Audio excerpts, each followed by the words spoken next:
foresee to curb this illegal migration, to provide assistance on the ground, if it's even on the table, to prevent those who gamble with their lives. We have the highest numbers of fatalities that took place in the Mediterranean. Thank you. First of all, I would like to correct you. I do not speak of illegal migrants. No single human being is legal on Earth. There can be irregular routes of migration, but these do not refer to any human being as an illegal one. We are working very much together with our Libyan friends, but also with the neighboring countries to manage together this phenomenon that is first and foremost a problem inside Libya. We're working with the UNHCR and the IOM, financing and supporting their work inside Libya and around Libya, because we want, first of all, the human rights of the migrants and refugees to be taken care of. We're also working to strengthen the capacity of Sahel countries, in particular Niger, to reinforce the control of the territory south of Libya before the flow of irregular migration enters into the country. We have now a permanent presence in Agadez, and I'm going to host the G5 Sahel ministers next week in Brussels for our third ministerial meeting, where we will tackle also this issue.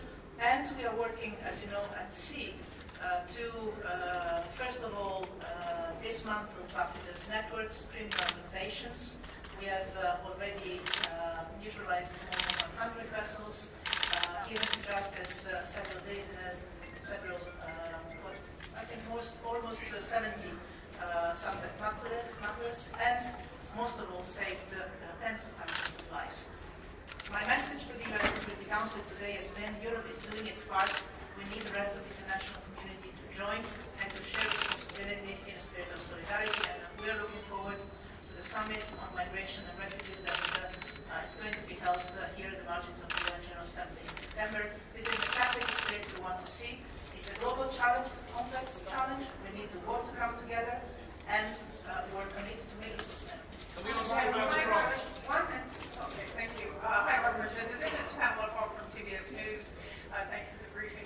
There have been reports this weekend about a secret letter between you and the Foreign Minister Zarif about compliance of the Iran JCPOA. Can you confirm that there's no letter that hasn't been published, and do you consider them compliant in terms of lifting all of the financial regulations? Yes, we do. We do consider Iran compliant with the implementation of the JCPOA. This is the exact same view of the IEA, with which we work closely hand in hand. And no secrets, nothing of what I do is secret, which is sometimes worrying even, but that's a personal issue. Can I ask you about the draft resolution on Libya? The Russian ambassador told us that he was going to examine it, but he had concerns. What's your message to reassure Moscow? You might have asked similar questions to me 1 year ago or so, when we were asking for a UN Security Council resolution to endorse our Operation Sophia to operate in the high seas to dismantle trafficker networks and also save lives. And there were many rumors around at that time that this would have been impossible to achieve in the Security Council.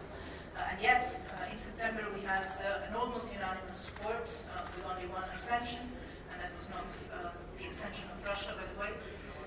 And that came through constant common work that the European Union, its member states, and the Security Council have done at that time, and are doing today with the new UN Security Council resolution, to listen to concerns, to find the best way together to respond to them, to take them into consideration. Our only objective is to make the Mediterranean and the Libyan waters a safer place, to manage the migratory flows, to save lives, to, in this case, help, if we can, on implementation of the arms embargo as already decided by the UN Security Council. So we're here to help. If there is something that the European Union can do to help the Libyans, in strong coordination with the Libyan Prime Minister, Sarraj, and with the Libyan parties, and with the international community, we are at the disposal of the international community to improve security in an area that is strategic for so many around that area.